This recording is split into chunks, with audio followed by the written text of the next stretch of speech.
ஓம் முருகா சரணம். வாழ்க வளமுடன். வெற்றிவேல் முருகனுக்கு ரோகரா. இன்றைய நாள் இனிய நாளாக அமைய எல்லாம் வல்லப்பன் முருகனின் அருள் எல்லோருக்கும் கிடைக்கப் பெறுக.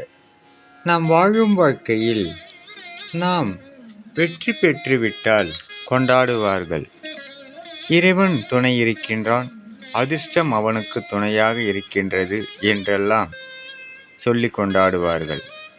வெற்றி கிடைக்கவில்லை என்றால் அவனை கடவுளே கைவிட்டு விட்டார் என்றும் அவனுக்கு அதிர்ஷ்டமே இல்லை என்றும் சொல்வார்கள்.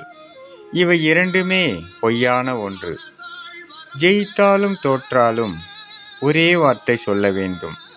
அவன் எந்த சூழ்நிலை வந்தாலும் ஒரு நிலையோடு வாழ்கின்றான் என்று. இதுவே உண்மையான வெற்றி என்பது அருளப்படுகின்றன இறைவன் அருளால். ஓம் முருகா சரணம். முருகனின் மகன் ரவி முருகன்.